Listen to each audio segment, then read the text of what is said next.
السلام عليكم ورحمة الله.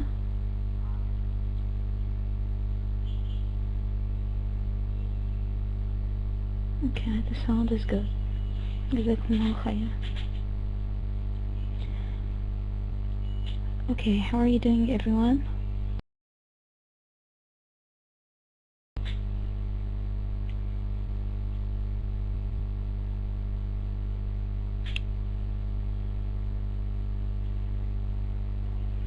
Great, that's nice. Okay, I'm fine, thanks. Before we say something concerning the structure section in our course, from my analysis, I saw that many of learners are not interested in answering the practices and the exercises of the structure. Maybe they think that it's not important, but actually it's very, very important. It will teach you how to structure, how to make your own, how to build a sentence. Okay, so this unit is a unit of the writing section. Okay, so we have to understand that we are not going to be able to write an essay unless we know how to build a sentence. So that's why we are taking our time studying the grammar and analyzing the structure of a sentence and the tenses and the verbs, and because it's very, very important. Actually, it's the whole thing about English. Okay, especially when it has to do with academic learning. Okay, when you have to do with casual talking or to hold a casual conversation, it's not very important to study grammar or to be aware with grammatical rules. Okay, but concerning academic learning, how to build a sentence, okay, or to write a sentence in a sound English form, in a correct English form. Okay, so I just wanted to make it clear, and let's start our session today. We're going just to make overview about the last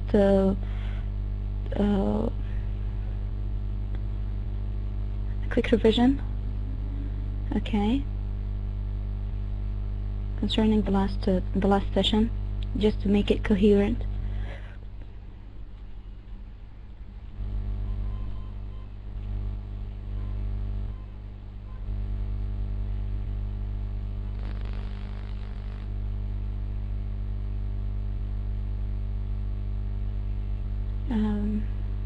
It's loading. Okay.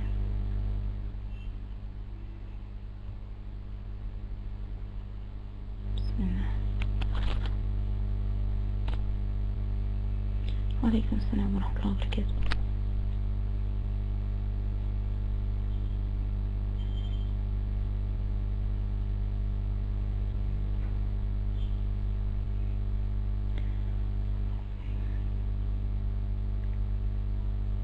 I'm sorry, it's very slow. The internet is very slow. Just 1 minute.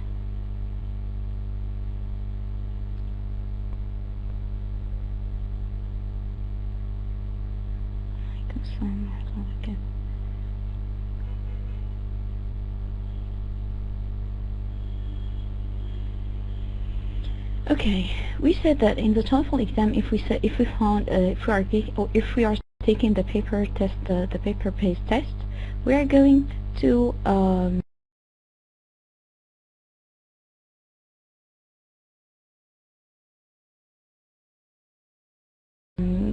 find two types of questions, like to complete the tense correctly, and the second type is to find out where is the mistake. Okay, to point the mistake in the sentence. Okay.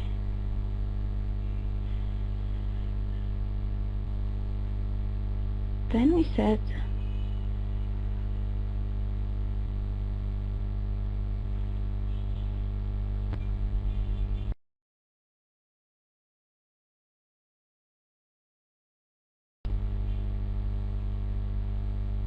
there you can hear me or not?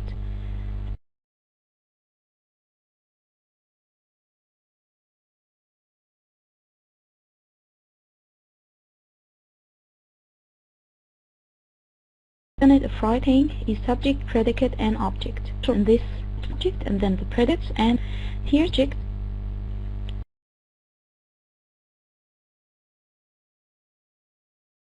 Here's the subject, the snow. The object is falling. So we have, this is a unit of building any sentence in English. We have to start with the subject, then verbs, then object or predicate. We said the subject of a sentence can be singular or compound, which we call plural.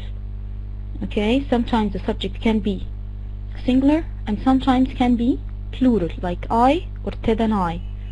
I is singular, Ted and I plural. Two people are making one action.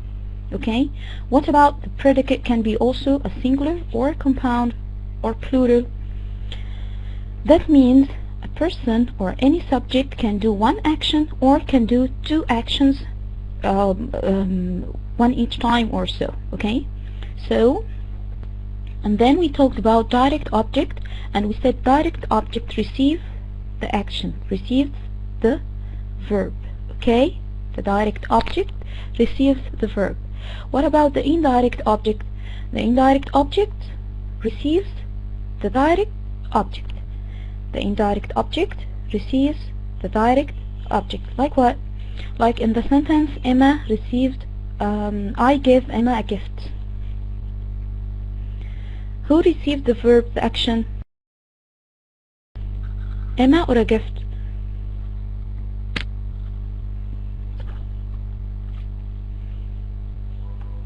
A gift. Okay, so the gift is no. Mr. Amir, who received gave? Gave, no. Who received gave? Emma or a gift? Gave. No. Received the action. Received the action, the verb.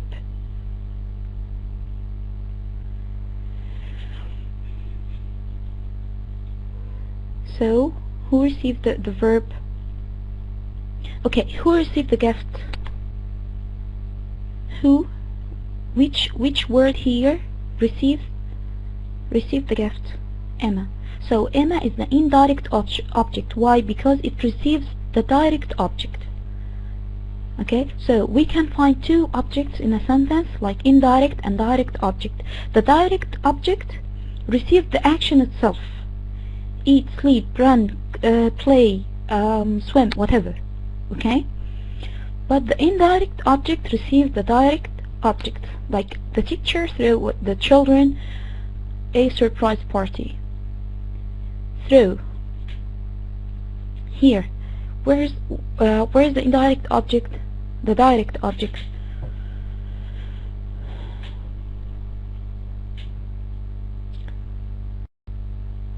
Children or party? Surprise party. Why? Because it receives the action directly. Okay? Yeah, that's right, okay? What about independent and dependent clauses? We talked about dependent and independent clauses. Okay.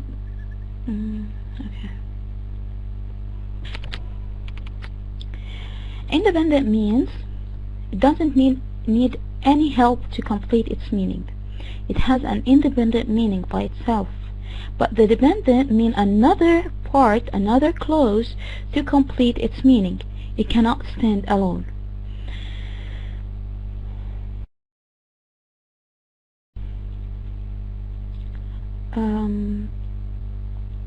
Kindly calm down on the chat because the chatting affects the sound. So if you have a question concerning the lecture, you may ask. If not, please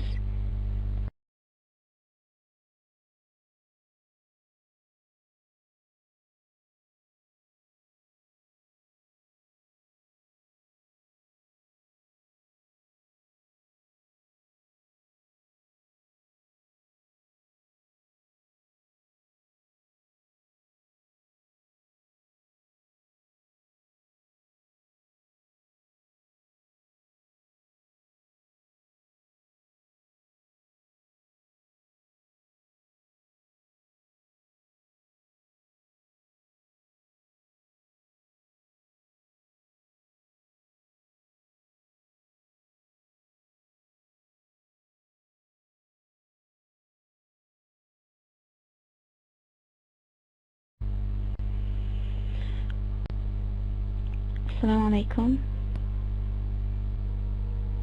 Okay, now. Nice. Great. Thank you very much.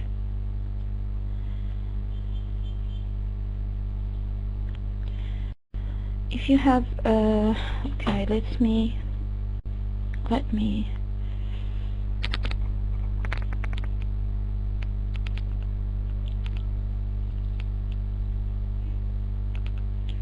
okay.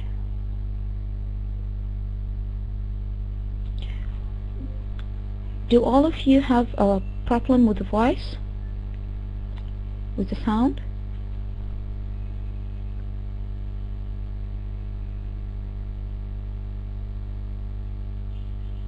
Mr. Rabia, you may refresh your page. Okay, so if you are facing any problems with the sound, please refresh your page. Press F5 or just refresh the page from the top bar. Okay? جزاكم الله خيرا.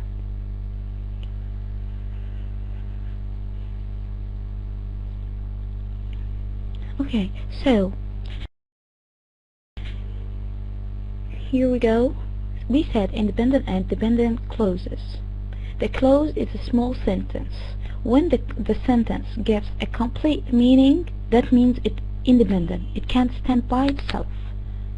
Okay? When it gives incomplete meaning, that means it's dependent. It needs another clause to complete its meaning. Like here, if we said it rained.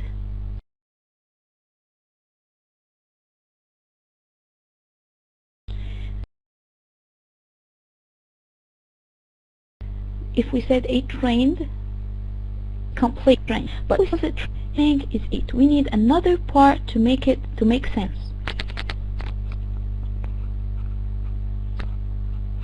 Okay. What about subordinating conjunctions? Subordinating conjunctions are tools by which we can join two clauses together, whether they are dependent clauses or independent clauses. Okay, whether these two clauses are dependent or independent. Okay, like when a clause has a subordinate conjunction, it must be connected to an independent clause to become complete thought. Like, because it rained, the game was cancelled. The game was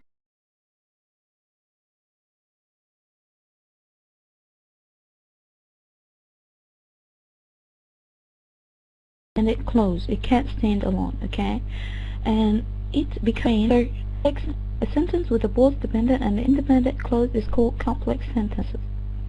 When the independent clauses are combined, the result is compound sentence. Compound sentence. Okay,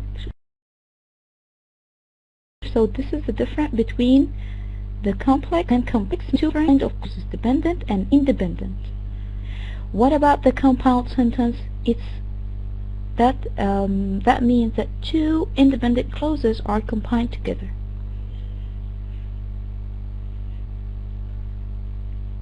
As for phrases and modifiers, we said there is a difference between phrases and modifiers. The phrase, which has to do with stating place or time, like on, in, over, and so on. And it consists of preposition and noun or pronoun, like in the kitchen, on the chair, and so on. What about the modifiers? The modifiers are words and phrases that qualify or describe people, places, things, and action. Then we call it what? What do we call it? When we describe nouns. Which part of speech describes nouns? Adjectives. It was a question.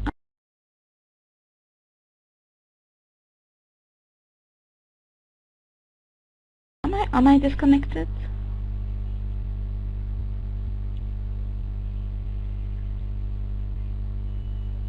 السلام عليكم.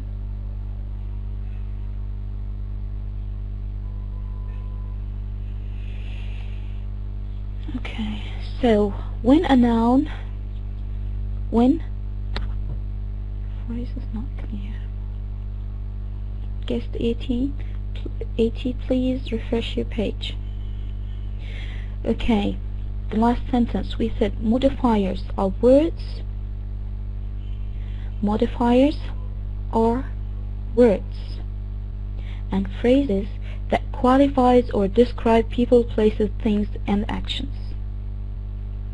That means when the word describes people, places, or thing, which is a noun, we call it adjective. The adjective describes nouns. The adjective describes nouns. Okay, what part of speech which describes actions, verbs, adverbs? The adverb describes verb. Okay, the adverb describes verb. Is it clear?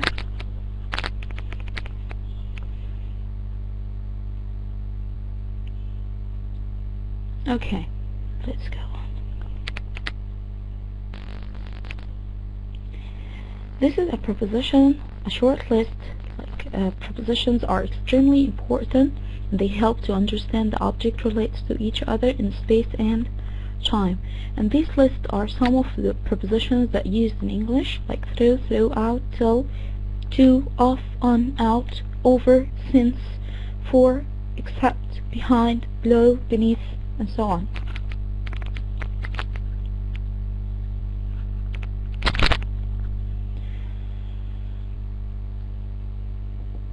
Okay. What about the parts of speech? Parts of speech. The parts of speech are words. Parts of speech determine the function and form. According to the part of speech, we determine the form of the word and the function of this word in a sentence. The noun's function is to name, to give name to person or place or thing or concept. Concept like happiness, sadness, and so on. As for the pronouns, takes the place of a noun, so the noun doesn't have to be repeated. Like I, you, he, she, us, they, this, that, themselves, somebody, who, and which. As for the verb, it describes an action. We said that verb means action. Action happens or done. Like jumps, become, is, seem. Okay. What about the helping verbs? The helping verbs also are called auxiliary.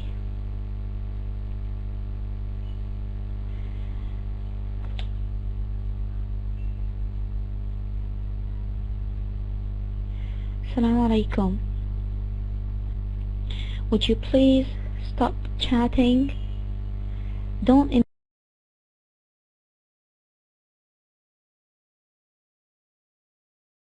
I'm not going to disable that chat, okay?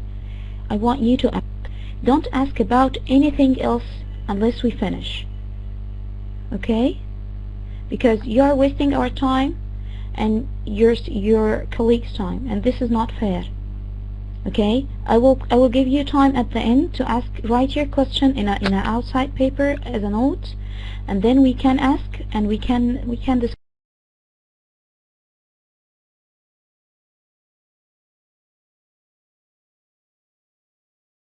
everything at the end of the lecture. Okay, so but during distracting your Mr. Muhammad, at the end of the lecture, write your question on an outside piece of paper, and then you may ask when we finish. I'm going to receive all your questions and answer all your questions, but writing on the chat right now, it distracts me, it affects the sound, and it's taking us out of the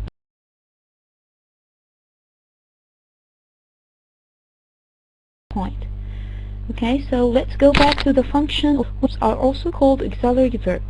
The auxiliary verb, it's not a main verb. It comes to the sentence in order to help the main verb, okay? Combines with other verbs like main verbs to create verb phrase that helps indicate tenses, okay? So, like forms, all the forms of verb to be or verb to have, can, may, will, and should and shall, and so on, okay? As for the adjective, as we said, the adjective describes nouns, okay, and pronouns, of course, okay? So when the word describes noun, so we know that this word is an adjective. What about an adverb? The adverb describes verb, okay, like slowly, happily, always, very, yesterday, and so on. As for the preposition expresses the relation between the relationship in time or place between words in a sentence. Like where the chair is in the classroom, or something like that, okay? So we determine or we state the time or the space, like in, on, around, above, okay?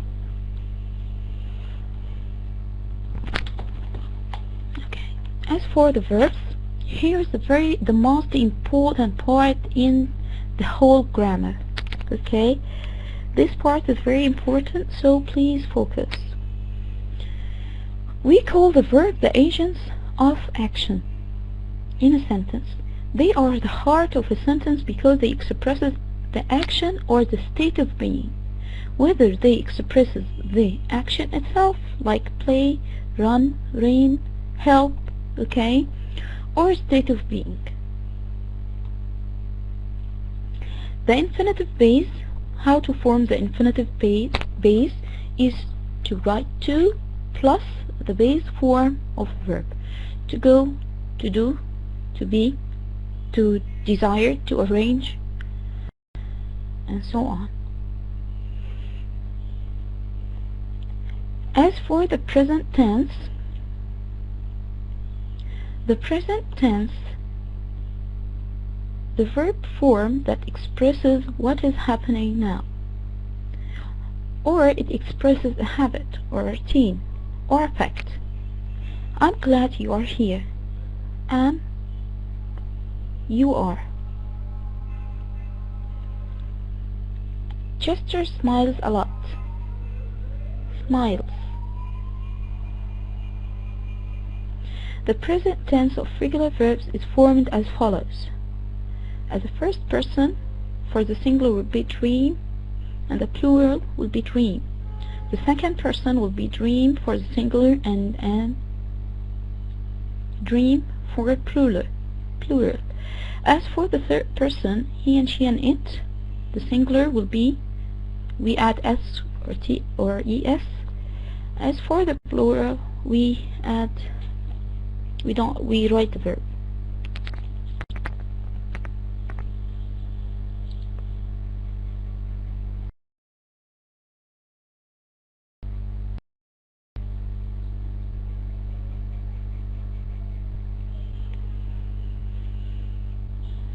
As for the present participle, the verb form that describes what is happening now. It ends in the ing and is accompanied by helping verbs such as is or verb to be.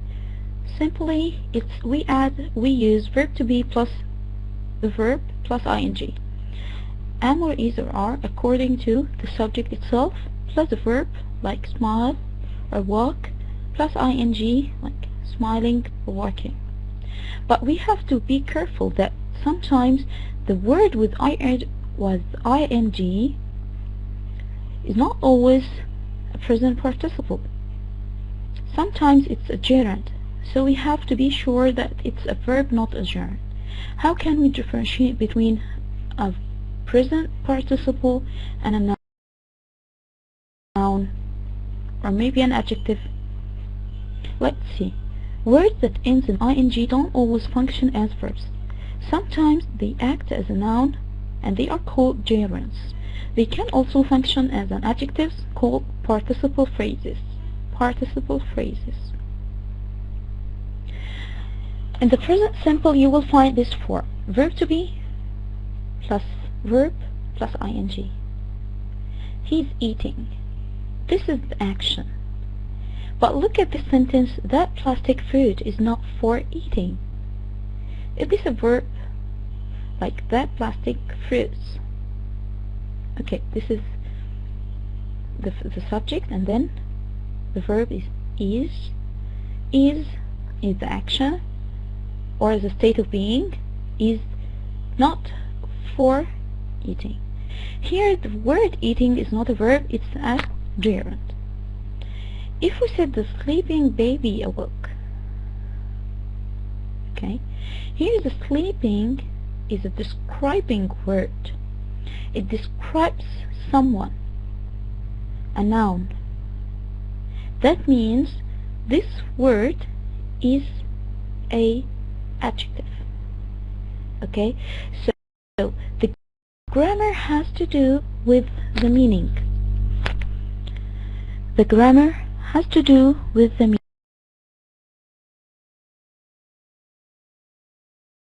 We have to understand what convey. If I want to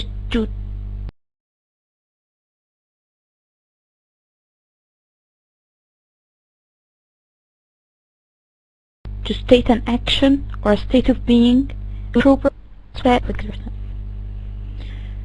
Miss Manal, in which sentence? Where is the verb in which sentence?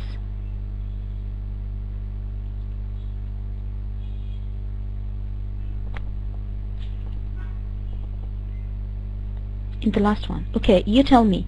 The sleeping baby awoke. Excellent, very good. Yes, awoke, not woke. Not woke. Okay, awoke. Awoke means wake up in the past.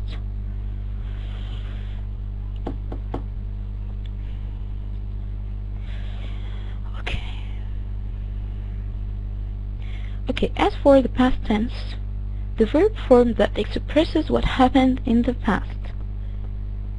The verb form that expresses what happened in the past. It rained 4 inches yesterday. Here the action happened and is completely finished or done in the past. Okay? What about the past participle? The verb form that describes an action that happens in the past and is used with the helping verb has. Okay, it had rained 4 days. Chester has not smiled 4 days.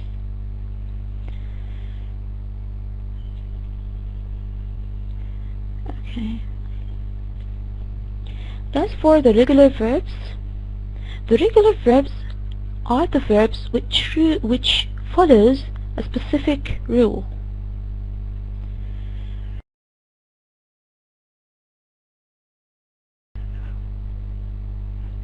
The regular verbs are verbs which follow rules forming the present participle, the past tense, past participle form, and even the present tense. Okay? The present participle is formed by adding ing. The past or past participle is formed by adding ed. If the verb ends with the letter E, we just add D. And if the verbs end with the letter Y, for the past tense, we change the Y into I and we add ed. If the I is consonant. If it's preceded by a vowel, we keep the Y as itself. Okay.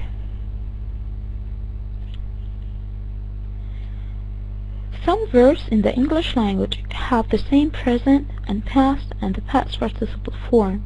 Here's a partial list of those verbs followed by several examples, like fit, hit, hurt, spread, cost, quit, upset, or cut, or read. Okay, so these verbs do not change. We do not change the form of these verbs.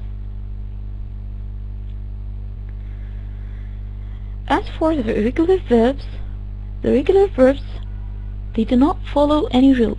We have to study them. We have to study these irregular verbs.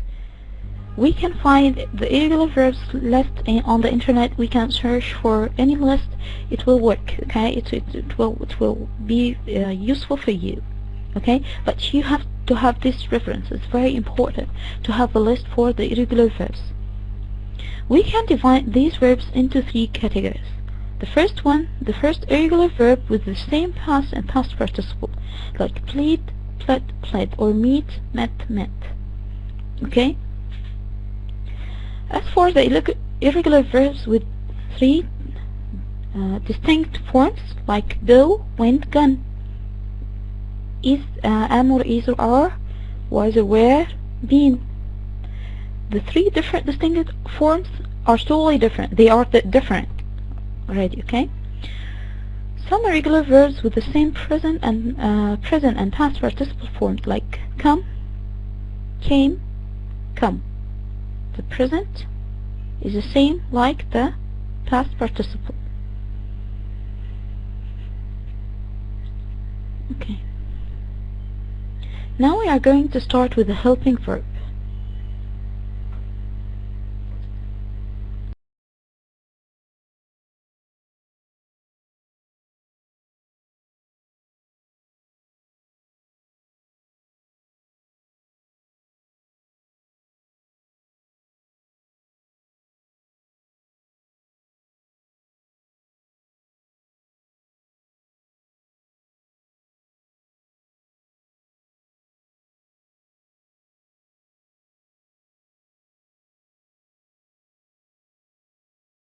Okay, sorry for this. I guess the sound is okay now. The voice isn't. Okay. So, concerning the helping verbs, we said that helping verbs are not main verbs in the sentences. Okay? They come to make some functions, but they are not main. They are helping the main verb. Helping verbs are called auxiliary verbs. They are very important. The following table lists the helping verbs, their forms and their meanings. And we choose the helping verb according to the meaning that we want to convey. When we are writing an essay or a passage or any paragraph, we have to make sure that our vocabulary choice is matching with the meaning that we want to convey, the meaning that we want to deliver, okay, to avoid misunderstanding.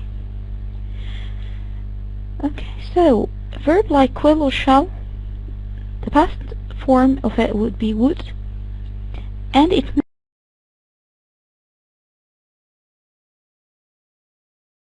means, it gives the meaning of intention.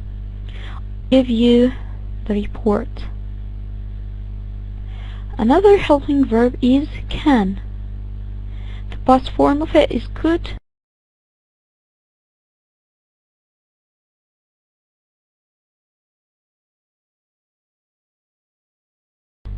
and it gives the meaning of ability.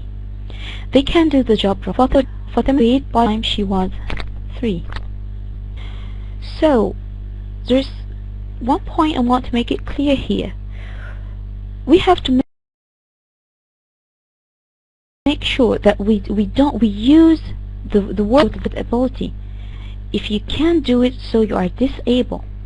Okay, so if you are asking someone whether they can see something on a picture or something, you should say, do you see the horse in the picture, for example? Okay,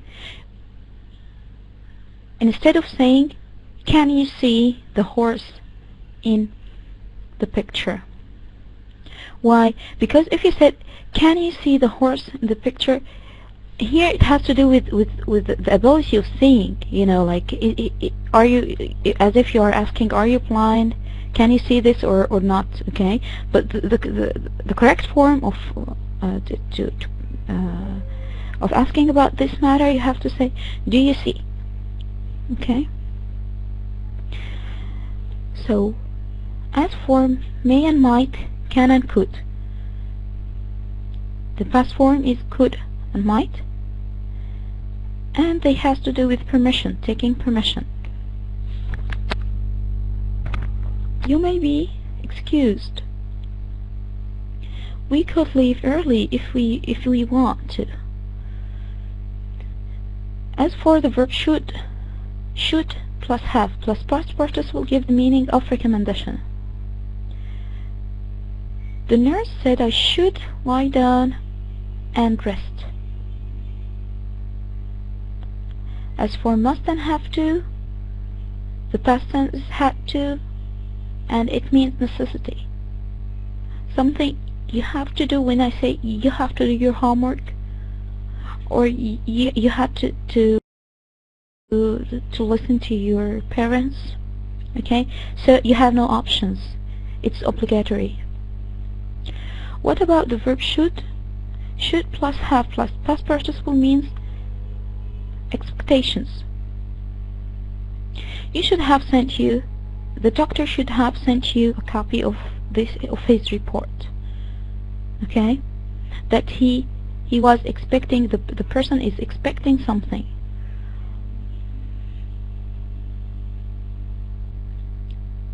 Could in the past and could in the future. In which part it gives you them? What do you mean?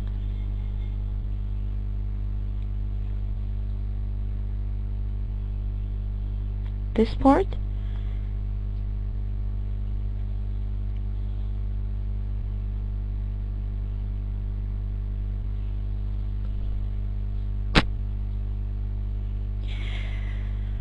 Okay, here is a very important point that I highlighted before, that the context plays a very important role in determining the meaning and the tense.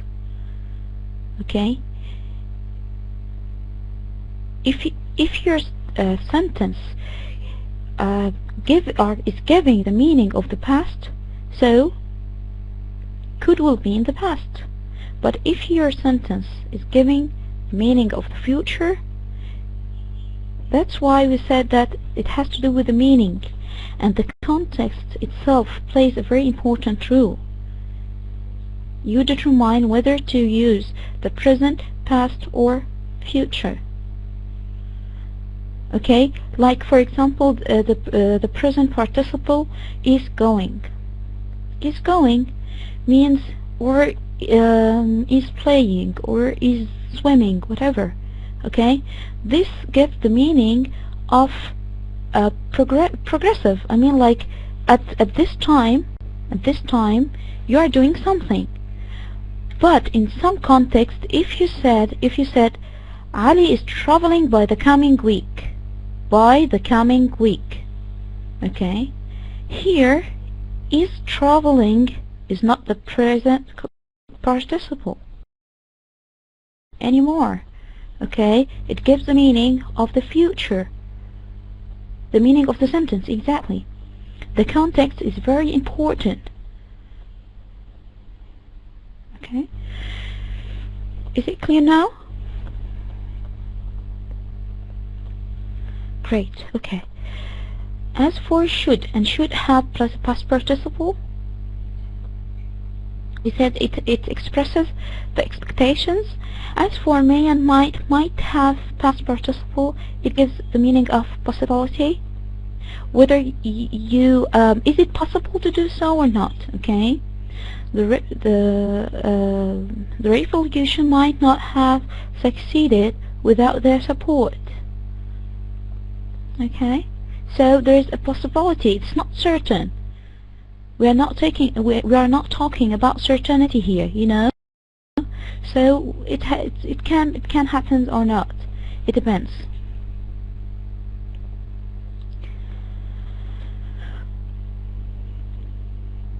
Okay, Miss Remy, can you understand what I'm saying, Miss Remy? Or Mr. Remy?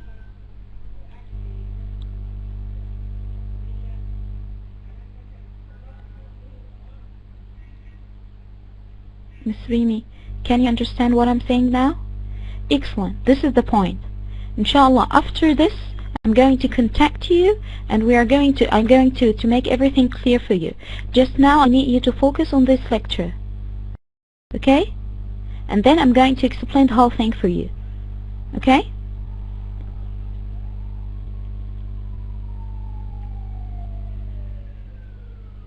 Yes. Obviously, we are discussing grammar. Yes. Structure and style of writing. As for the subjective mood, the subjunctive mood, the subjunctive mood is verb is used to express something that is wished for or that is contrary to fact. The subjunctive form of was is where. It's quite possible that you will see a question about the subjunctive on the Toefl exam, like they're human beings. Obviously, you are not a bad fish. You are not a bad even. Okay? So we are consuming something. We are assuming something. Okay?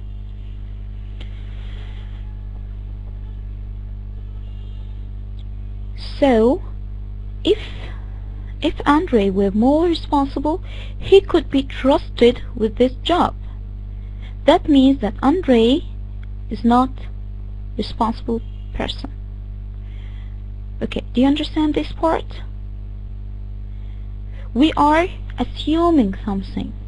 We are saying something which is not true. Like, if I were you, I would go to a doctor, for example. Okay?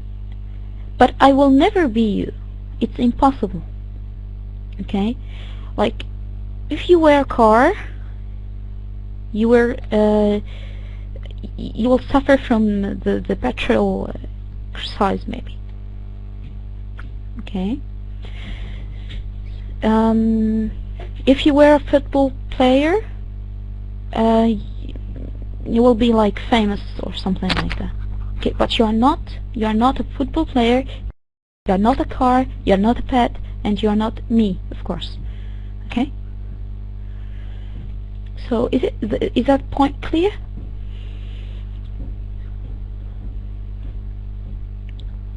Mr. BD, so what?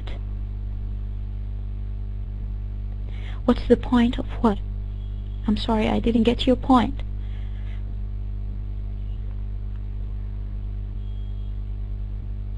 The point is, if you are assuming a situation, imaginary situation, if you are going to write something about science fiction, for example, okay, if you are going to form a sentence like, if we were living in the future, okay, you are not living in the future, and it's impossible to live in the future.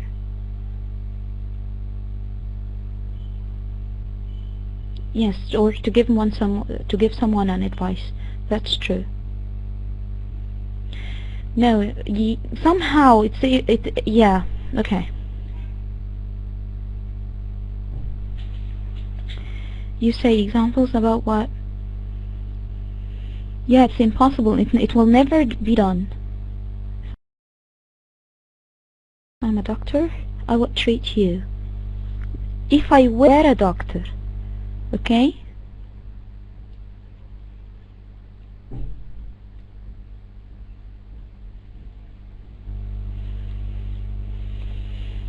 Okay, so is it clear? Now you know how to form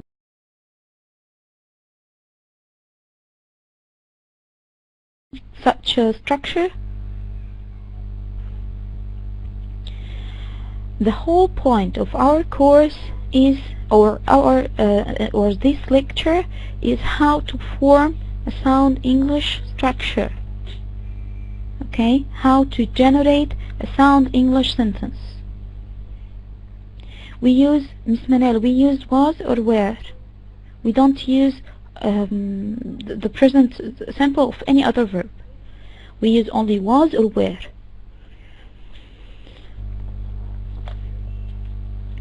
Okay, this is a very important part, which is also, it's very clear that it causes troubles, not for ESL or English second learners only, but also for native speakers.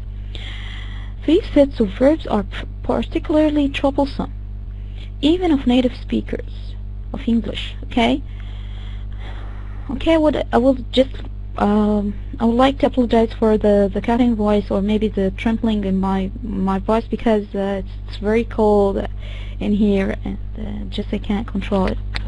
So I hope you are patient enough for this. Okay, so as for lie and lay, sit and sat, and rise and raise, to use is remembering which verb in each pair needs an object.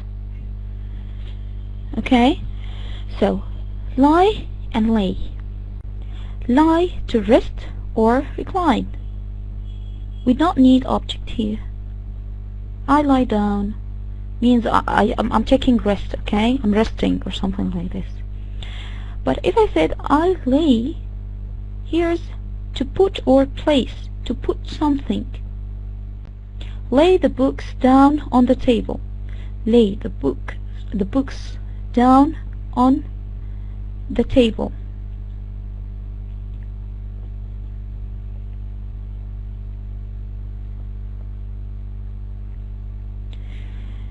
If we said go lie down if you are tired, here the action doesn't need any objects. But here, this action, it needs an object. Lay the books. Put the books. As for sit and set. Sit means to rest, to sit down. You sit by yourself. You don't need an object. Sit down. But what about set? To set, to put or place. Like he set the books on the table in the corner. He sets the books. He puts something. Okay? I'd like to sit at the corner table. Please. As for rise and raise. Rise means to go up by itself. When I say rise, it means to go up by itself. It doesn't need an object. But raise, to move something up. Raise, to move something up. Like raise your hand.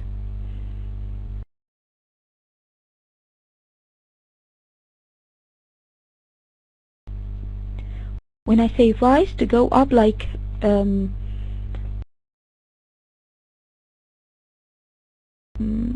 up early today.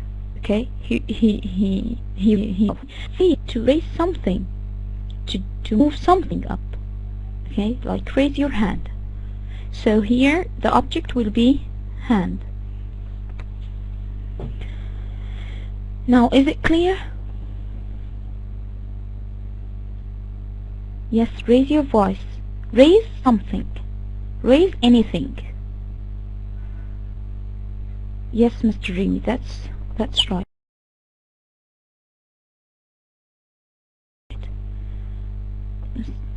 Or Mr. Second. In the second one, where's the object? The second sentence. Which one here? He sets.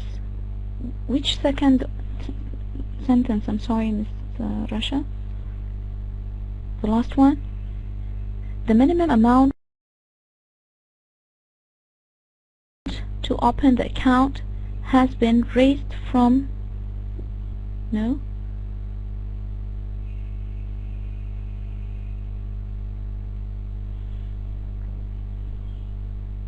okay, okay,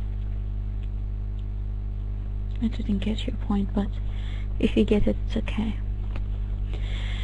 Okay, here's the basic forms of these verbs can also be a bit tricky. We have to know, to be familiar with these forms, because it's troublesome, and sometimes they are taking a different forms, which looks like yeah, I mean, like, look here, like lie, lies, in the past would be lay, like here.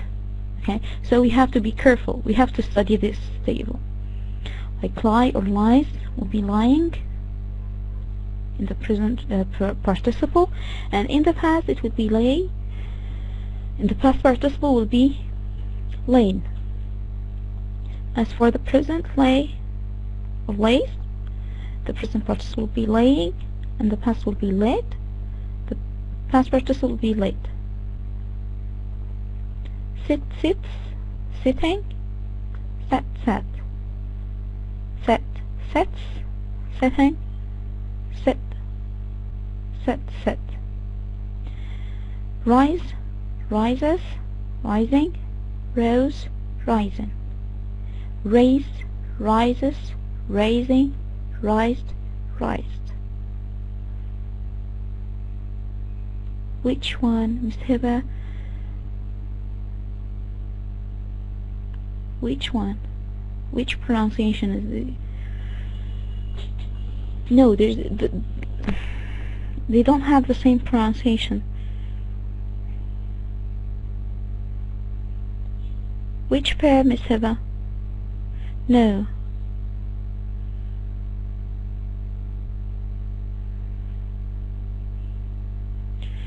It means to rest, and yes, to say a lie. It has two meanings. Mr. Dr. Riham Masoud.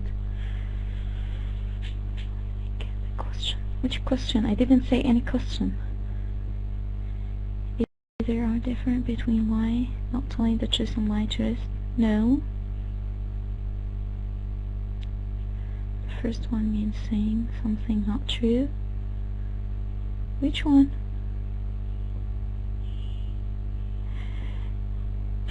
Sorry for my light. Okay.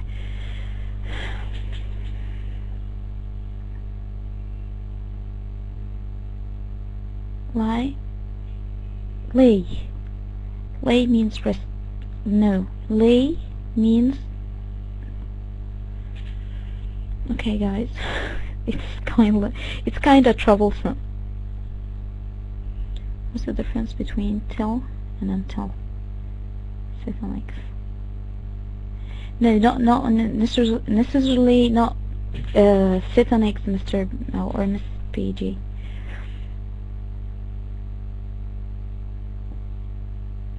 Okay, so what's the problem here about this schedule?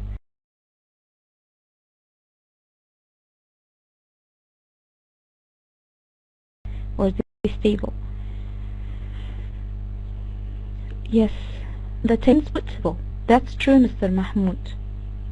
Yeah. There's nothing wrong with it. It's clear. Great. Meaning, Mr. Bia, yeah, that's why we have to memorize them. Okay? We're not going to get it by at a skill or something like that. We have to focus. Even native speakers.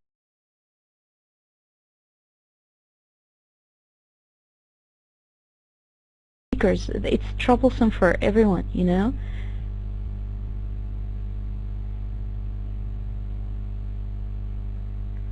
We have something like similar in Arabic, like ibra and abra.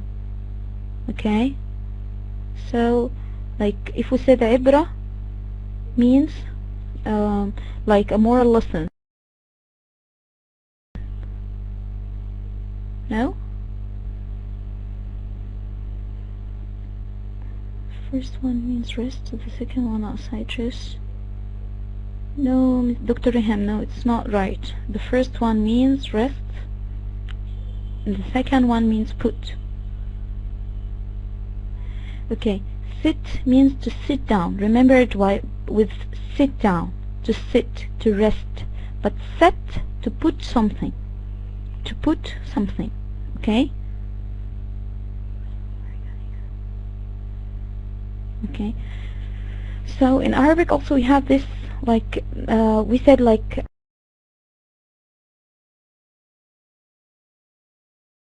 عبرة is like a moral, totally two different meanings with the very same form. Just a move or a vowel changes and it changes the meaning. Okay? Is it clear now?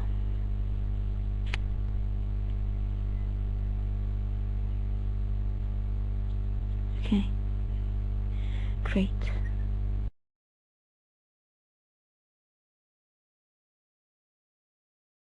Okay, that's nice. Dr. Riham, why? What's confusing?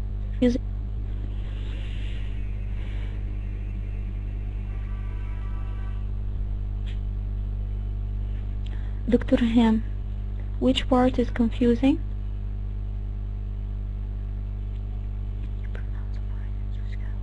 Okay, again, the words in the present, I'm going different between lies and lay. Okay, first I will state the difference between lies and lay, okay? In the present. Okay. So, lie means to sit or to rest or to take a nap or to just to, you know, like to sit on your bed, okay? As for lay means to put something. Lie does not need an object. Like you said, there is no object. Sit, lie on your bed, okay? So there's no object. But what about lay? Lay your books on the table. Here we need an object. Dr. Riham, is it clear?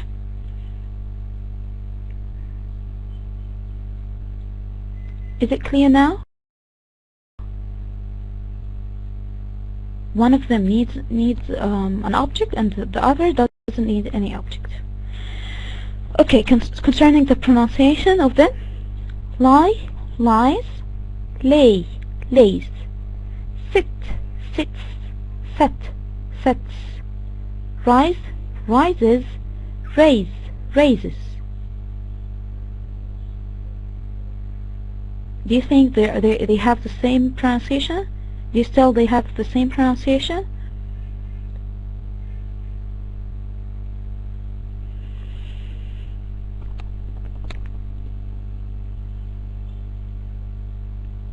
Okay, I'm waiting for your reply. They are different, right? They are totally different.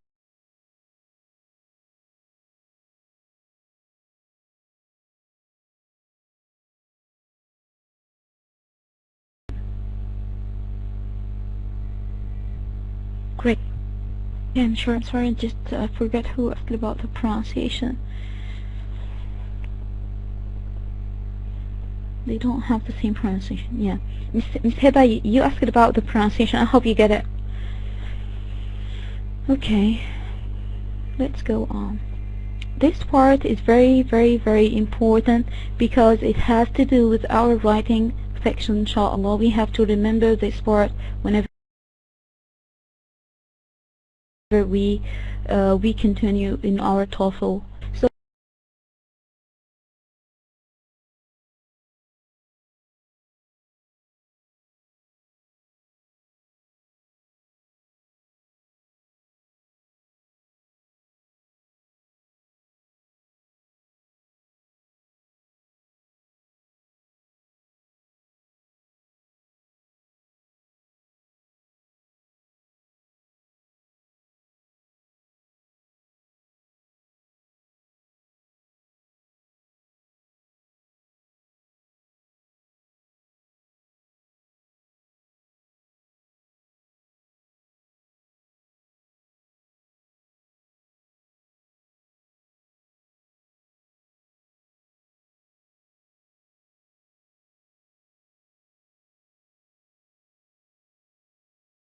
I'm sorry, just get disconnected.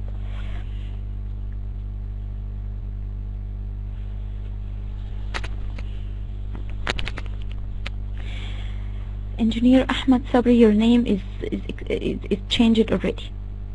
Okay? Okay, so the consistent tense.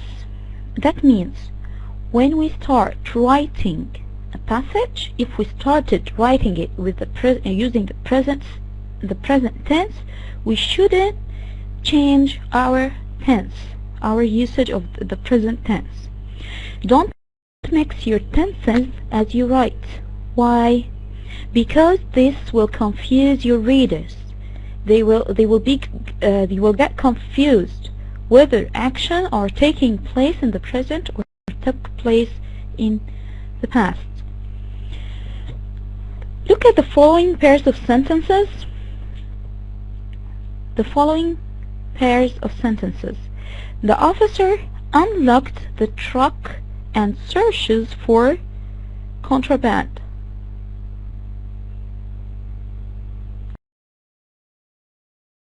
Unlocked, searches. This is a weird structure. It doesn't give any, it doesn't have like any sense. But we should say unlocked and searched. Okay? And of course, this is applied on the question and answer. If the question is in the present simple, so the answer should be in the present simple as well. If the question is the present participle, the answer should be in the present participle as well. What are you doing? Are doing. I am reading. Okay? We shouldn't say like, what are you doing? And your answer is, I read book or books or magazines. That means you're not fluent enough to perform or to generate such sentences. Okay? Is it clear? Is this part clear? Why, Miss Naveen? Why it's not clear? Again, never mind, it's okay. I'm going to say it again. Okay, the consistent tense. Consistent tense.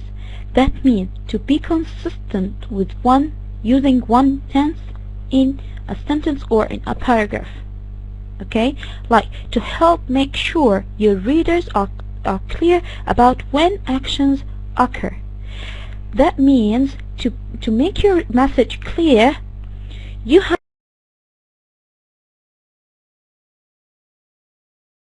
to make your writing style clear.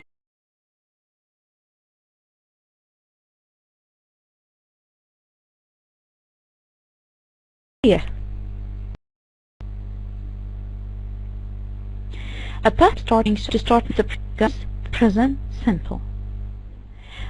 I should stay in the present simple tense until I finish my passage. Why? Because if I mix the tenses, the reader will be confused about what I mean. Like if I said the officer unlocked the truck and searches for contraband,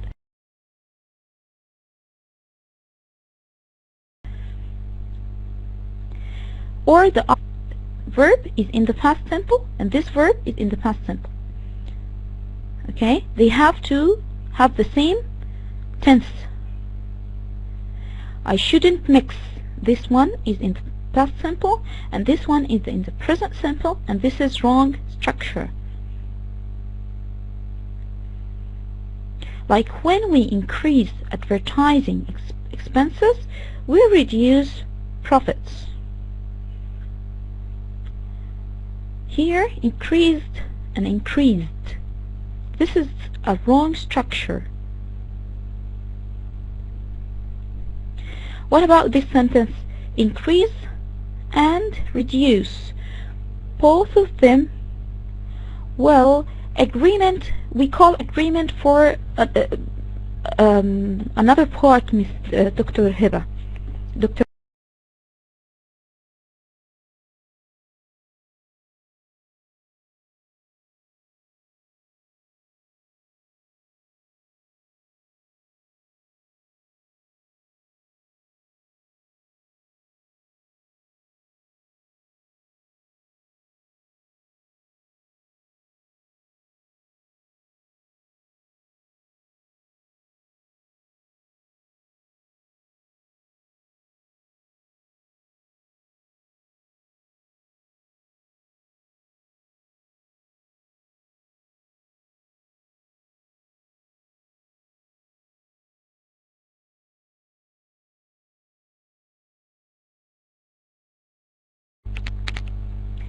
Okay, so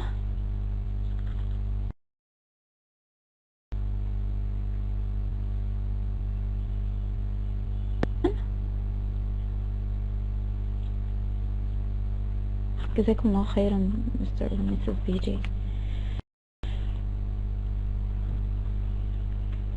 Questions about what, Mr. Remy or Mrs. Remy?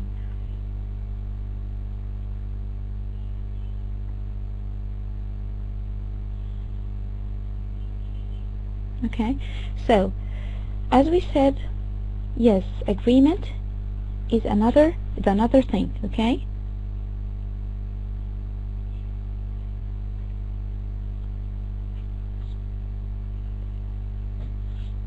okay, جزاكم الله خيرا Mr. Remy or Mrs. Remy.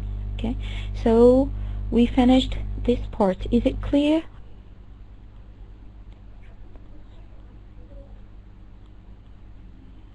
Clear. Great.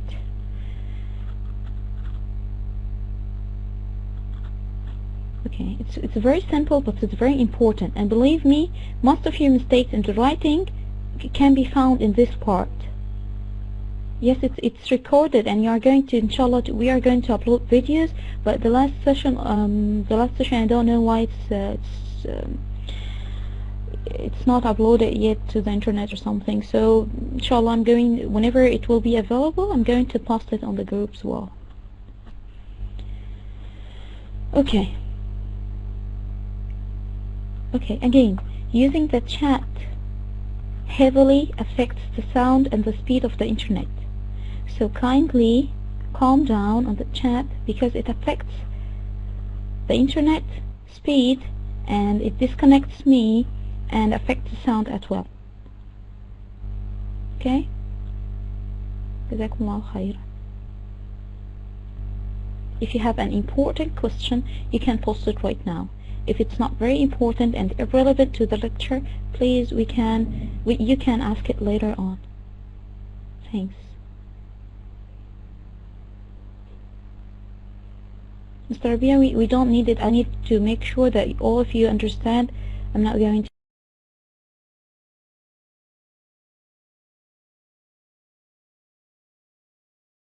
to disable it. Okay, mashallah, you are very tactful. You are like awesome, guys. Okay, so as for the agreement, here we are going to talk about the agreement. The agreement in all sentences, verbs should agree with their subjects.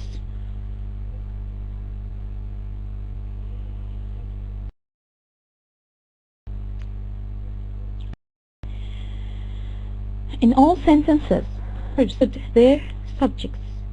The singular subjects need singular verbs, and plural subjects need plural verbs. How come? He always do a very good job. He is a singular subject. He, one person. And do is a plural verb. Plural form of a verb. He always do a very good job. Is it the correct form?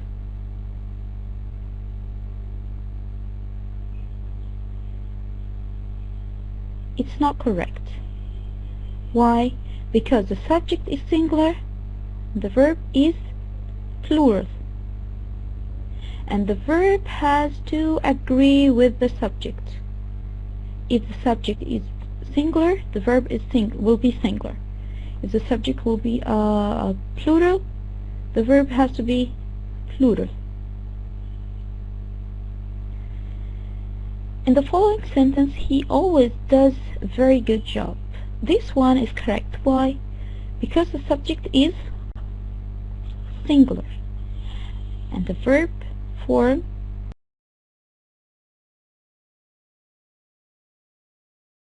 is singular. So, right. Vladimir is going. Sally and Vladimir, this subject is plural.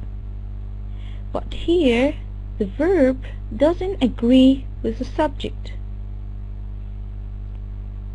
We have to say are, plural.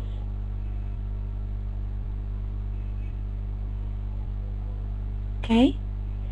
So, is this part clear? Okay.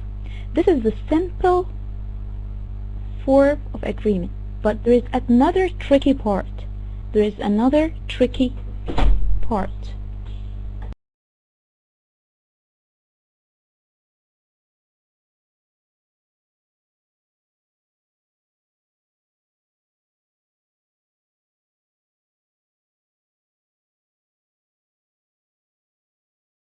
The following part is very tricky. Okay? To make sure that objects and verbs agree, you need to make sure you are clear about the subject of a sentence. One of the chairs is broken. Here, where is the subject in this sentence? One of the chairs is broken. Where is the subject? And one, no. One of the chairs, no. Chairs, no. One of the chairs, no. On what? One, yes, yes, that's it. One. No, one. Yeah, one. Okay? Because of the chairs is prepositional phrase. I couldn't hear you. Okay. One of the chairs. One is the subject. One. Singular. Of the chairs. Of the chairs is a prepositional phrase, and a subject could be in a person. We cannot find a subject in a prepositional phrase. Here the verb, do you think that the verb agrees with the subject or not?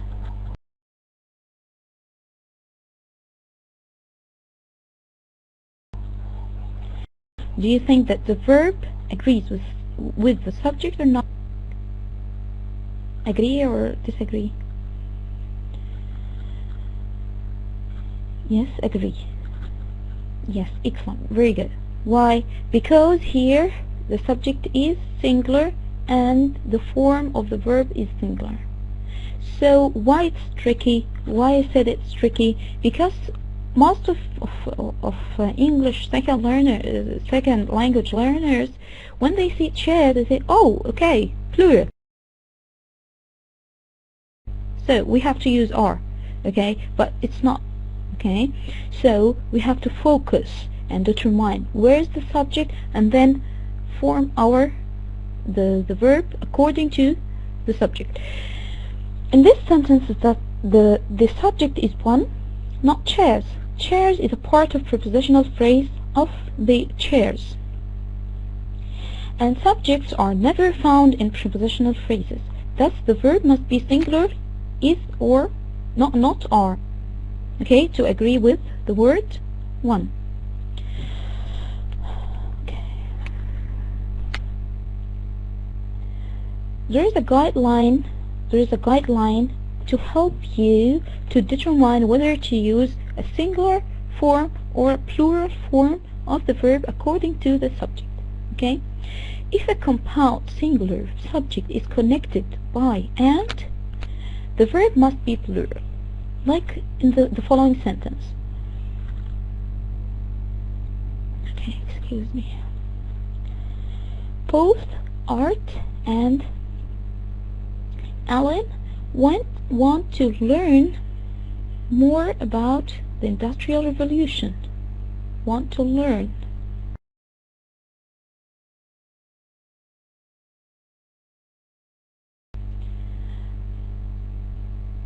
Okay. The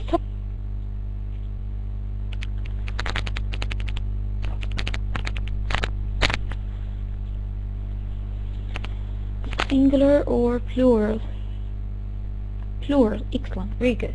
Okay. What about the verb? Does the verb agree with the subject or not? Yeah, it agrees. Okay. Okay, there is a mistake here. Can you find out the mistake in this sentence? There is a mistake here.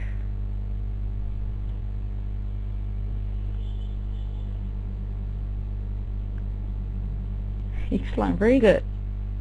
No.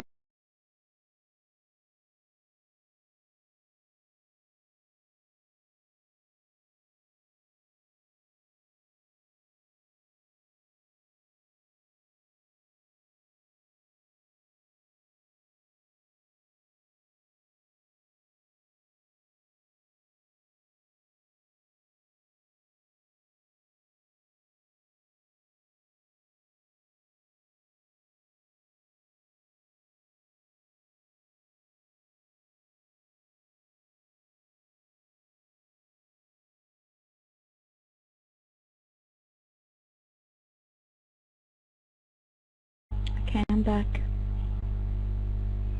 Assalamu alaikum, I'm back. Okay, another point is if a compound singular subject is connected by or nor, the verb must be singular. Okay, like neither Art nor Ellen knows much about Industrial Revolution. Uh-oh, both. No, Mr. Remy, no way. I thought he got the right answer. Oh my god. Okay.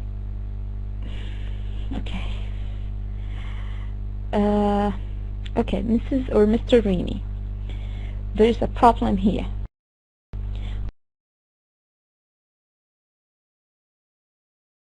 Both Art and Ellen wants, both two people want, two persons.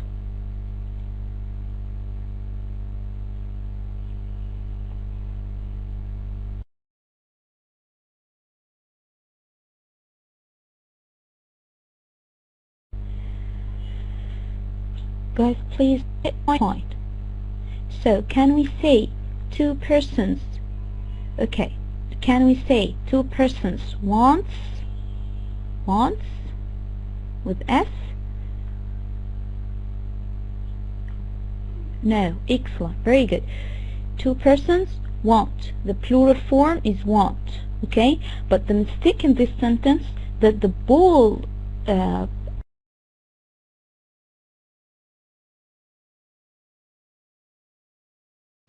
verb here is not the main verb. The main is would. The word no, the tense is not wrong.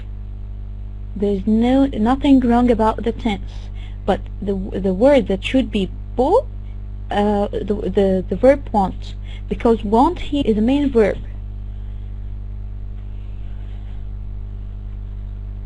Did you get it?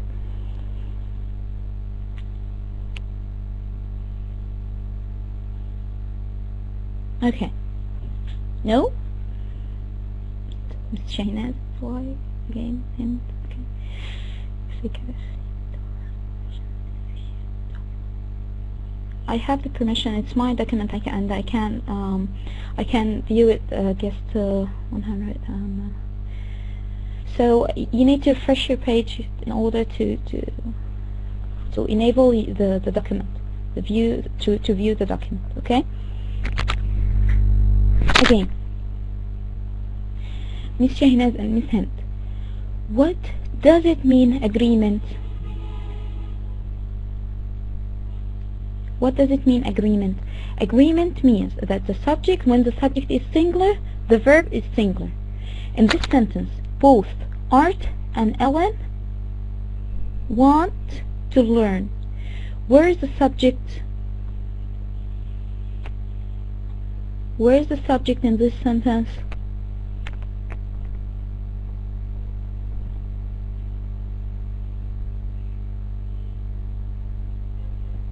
Art, not both, no, Art and Ellen. Art and Ellen. Okay, Miss Hind and Miss Shahinaz. Art and Ellen. Are this? Okay, so where is the main verb in this sentence?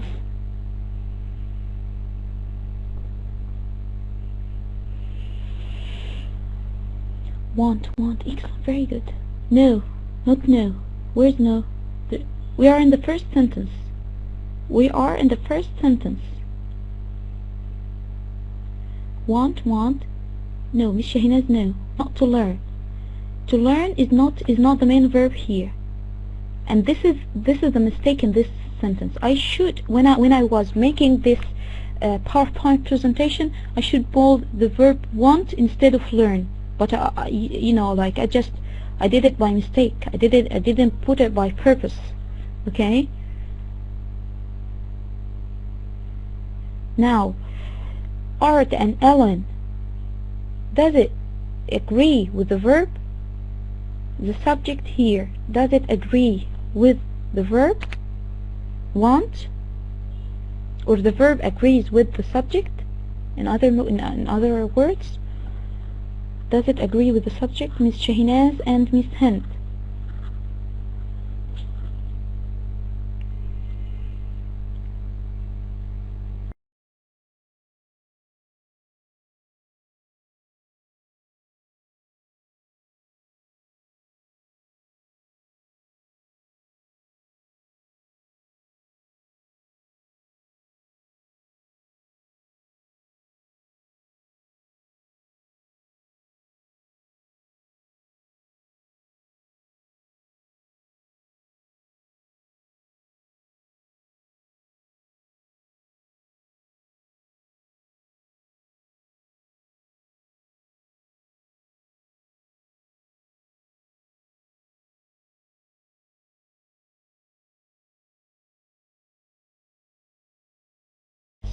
Unreasonable. I'm sorry for being disconnected. Okay. Singular is the same in the Miss Wissam, I didn't get your point. Miss Wissam, I didn't get your point. If no, want or wants. Here the subject is plural. Art, Amal and Iman. Amal and Iman will be. We will use which form of the verb? Want or wants?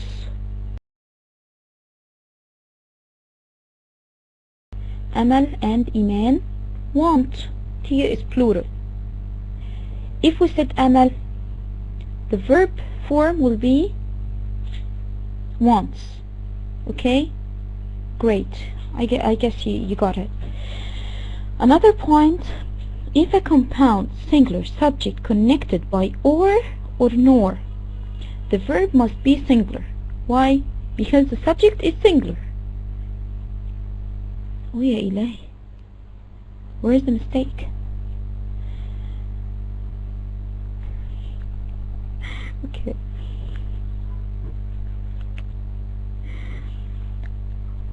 Okay, the mistake here,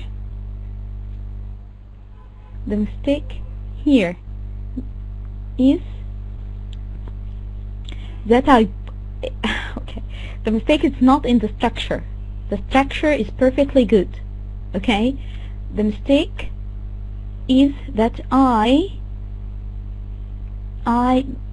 change the font of learn instead of the verb want.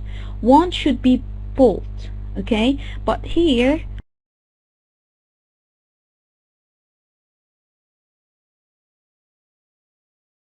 learn is bold and it's not the main verb. Want is the main. Okay, let's move on quickly. If it is connected or nor, the verb must be singular. That means the verb will be singular. Why? Because the subject will be singular. If I say Ahmed or Ali, only one of them knows much about the Industrial Revolution. Is it clear? Is it easy? If I say Ahmed or Ali knows much about Industrial Revolution, only one of them. Or here, the subject will be only one of them. Okay. The next point is if one plural and one singular subjects are connected by or nor, the verb agrees with the closest subject. Like Art nor his cousins. Art is singular. Art, one person. His cousins, plural subject. The verb here agrees with the closest subject. It goes back to the closest subject. The closest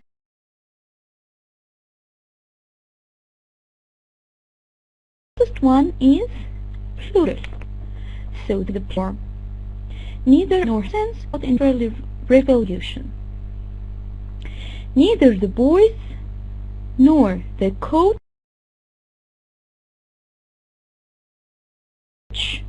boys, plural, knows. The verb form here in the singular form, it has a singular form because the closest subject is singular. I hope that it was clear enough and all of you get it. Is it okay? Perfect. جزاكم الله خير. Okay. Okay. When a subject comes after a verb, an inverted sentence, it can be tricky to determine correct subject-verb agreement. Let's see how. In a sentence that began with in a there is or there are. Do you understand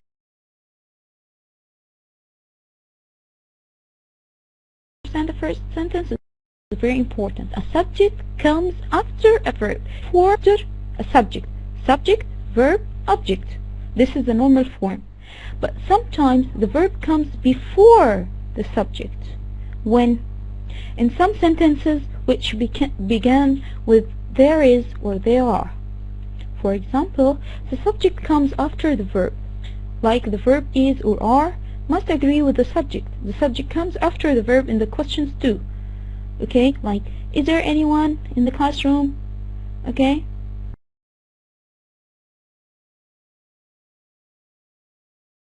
Or are they your friends? Friends are friends. So we have to determine our subject and our head before performing or generating the sentence. Okay, like the incorrect form. There is many reasons not to go. There is phrase is reasons. This is incorrect and the verb doesn't agree with the subject. Okay, there are many reasons. The correct form is to say, or the correct sentence should be, there are many reasons not to go. Another incorrect sentence, a pair. Here is the statistics they compiled. The subject is plural and the verb is singular.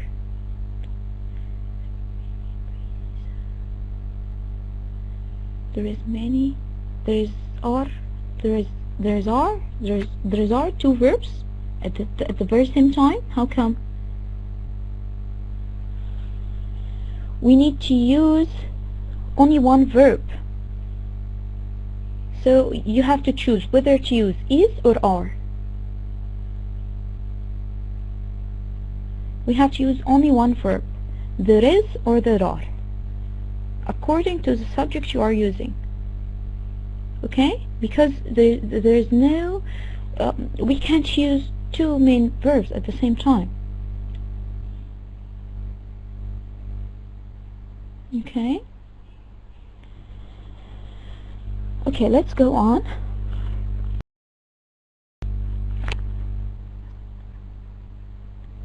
Let's go on.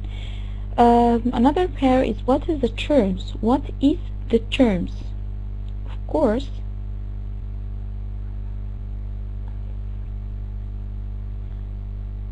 it's not understandable. What is that? Oh, understandable. It's not understandable. You don't understand, Mrs. or Mr. Remy? You don't understand this part?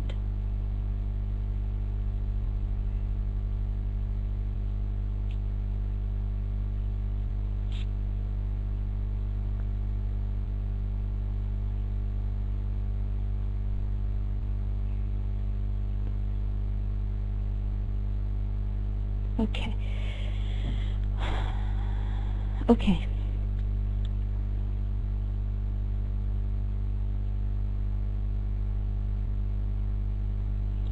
Okay, we said in any sentence we use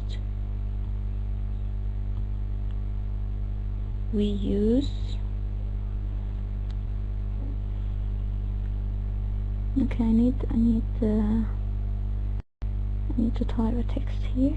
Okay, we said in any sentence we said the usual structure is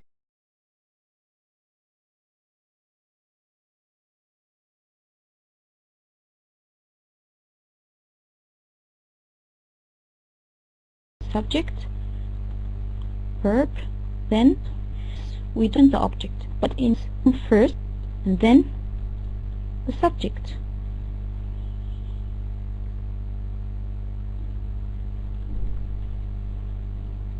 Okay, so we have to focus here.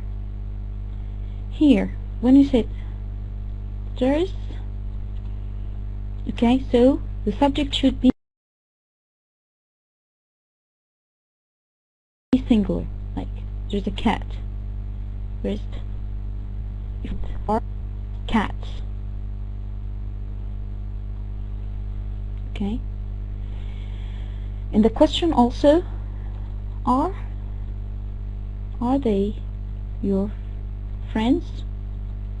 Look here. Friends came after the verb. The verb is are, and friends came after are. This is the subject. Is he friend? Okay, friend here, singular. Okay, and thus we used as is in order to agree with our subject. Okay, great. Let's continue. As for the gerunds, do you remember when we said the gerund has a form of the verb but they are not verbs? Why they are confusing or why they are tricky? Because two tricky aspects of English grammar are gerunds and infinitives. Gerunds look like verbs because they end in ing. but they actually function as noun. Okay, so why they are tricky? Because they look like verbs, but they are not verbs. They function as nouns. Like Trevor enjoys traveling. Where is the action in this sentence? Where is the action in this sentence? Trevor enjoys traveling. Enjoys. Excellent. Very good. And traveling is something he likes to do. Okay? And traveling is function as a noun. Okay? It's something that he likes to do.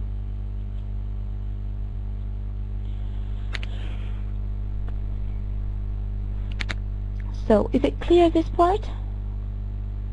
Yes, it's noun. We call it gerund.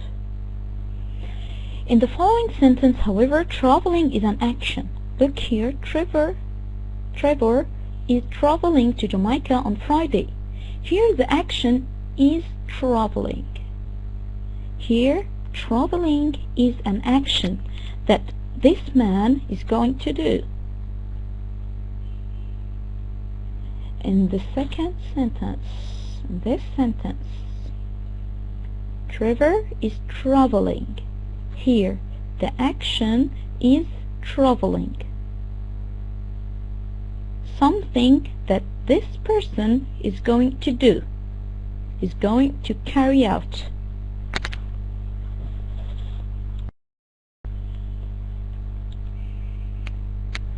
Okay? Is it okay? Okay, let's go on. Let's proceed. What about the infinitives? What about the infinitives? The infinitives, to plus verb base. This is the form of the infinitive. To plus the verb base. To go, to play, to sleep. Okay? Are often parts of a verb chain, but they are not the main verbs or the main action of a sentence. They are not the main verbs or the main actions of the sentence. Angela wants to see that movie. Angela wants to see that movie. Where is the main verb?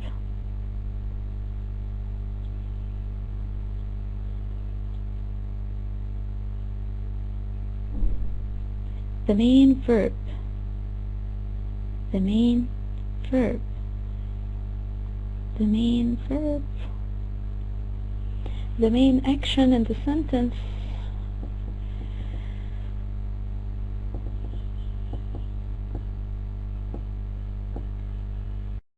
Once. Mr. Islam, why do you think C is the main verb? Do you think C is the main verb?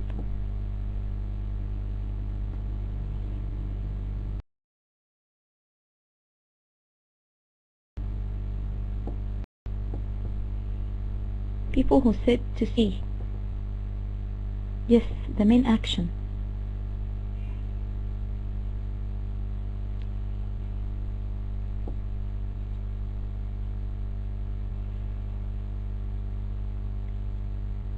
We have to determine our verb, our main verb. While writing our essay, we have to determine where is our main verb. It has to agree with the subject. Okay, so Angela wants to see. Wants is the main verb. To see is the infinitive. It's not the main action.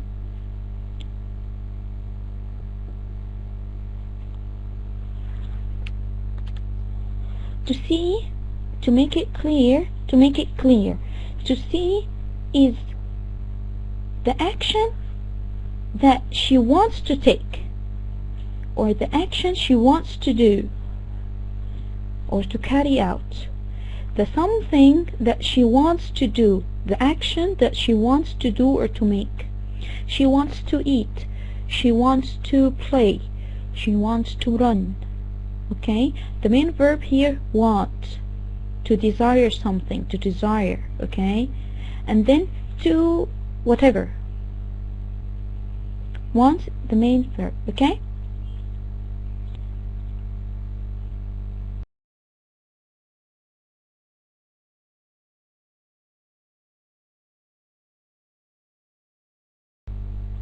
Okay, this part is okay. Is this part okay? No, Mr. Remy or Mrs. Remy, no. Once here in action, to see is the infinitive. Infinitive. Something she wants to make, or she wants to carry out. Something she wants to make, or something she wants to carry out. Okay?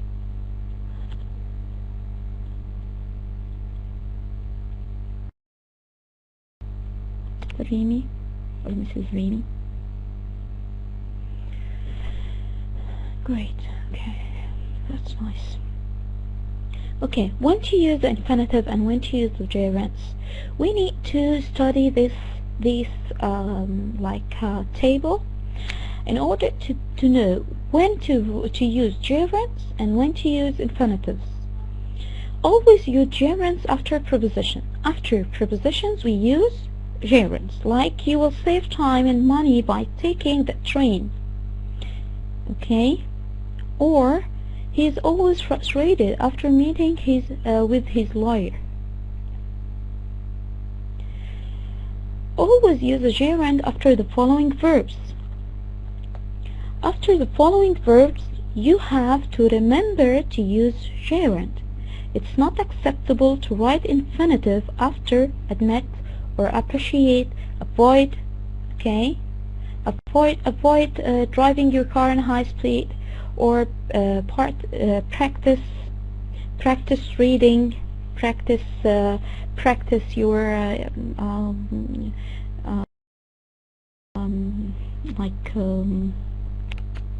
answering the exam or anything, but you should use the gerund. Okay, like I just met catching the train. I'm considering joining the army.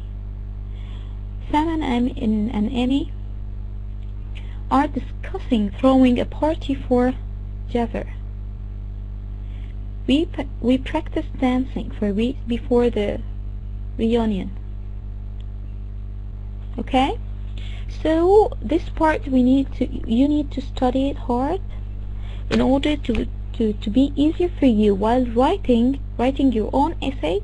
You have to remember when you should write or use infinitive and when you should write gerund. Okay, and generally use infinitive after these verbs, like decide to do something, or plan to do something, offer to write or to lend or whatever. Okay, manage to help or to arrange, wish, promise,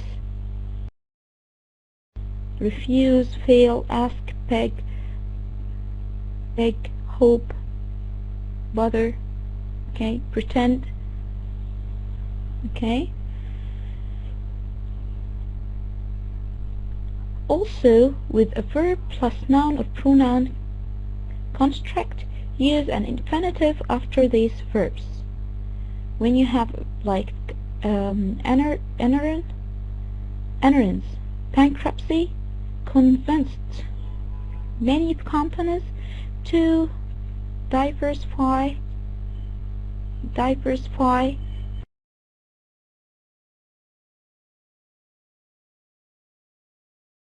their investments, to diversify, not to buy. Him, here the pronoun, and here noun. Okay, verb, noun, but not any verb, one verb from these verbs. Okay, when we use like command, need, force, expect, and so on, persuade. Okay, okay, the last one, last slide. Sorry, what's your question? Okay,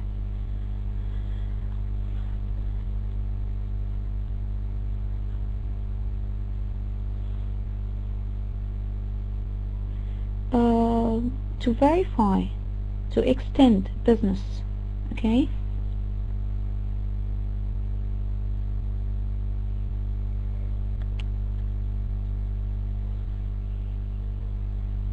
is it clear? The last point, which point?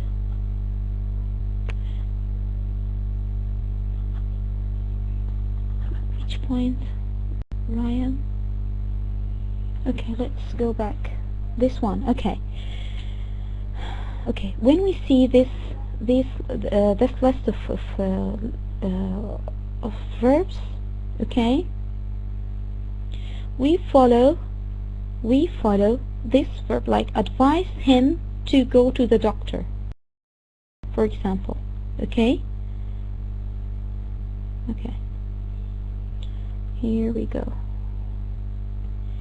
If we said like advice, okay, verb like advice,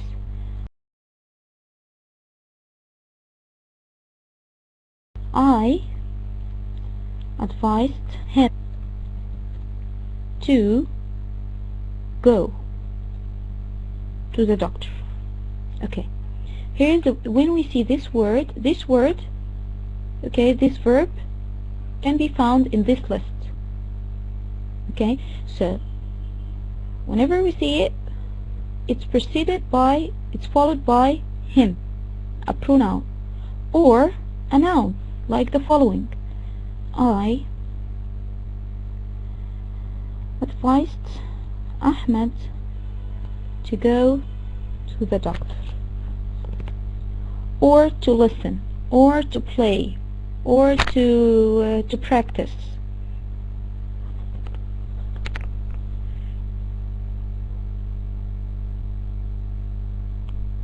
Okay, is it clear?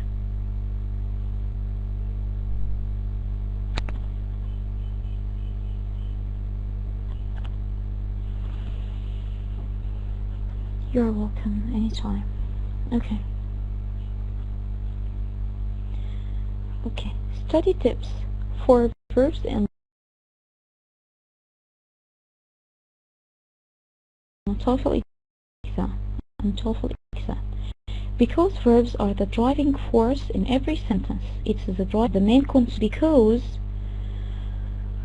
Because verbs can take so many different forms, you can be sure that many questions in the structure section will be about verbs. Here are 5 tips to help you to prepare for those questions, or these tips are going to help you to write your own essay.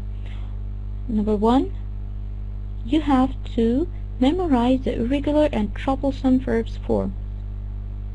forms. Okay. Number 2, to remember that verbs should be consistent in tense. Number 3, make sure that verbs agree with their subjects. Number 4, make sure that the correct helping verbs are used to convey the intended meanings. And number 5, to use infinitives and gerund correctly. Okay, inshallah, I'm going to upload this PowerPoint presentation on the group. Unfortunately, we don't have time to do the practice. I prepared practice for you in order to do it now, but unfortunately the internet was very slow and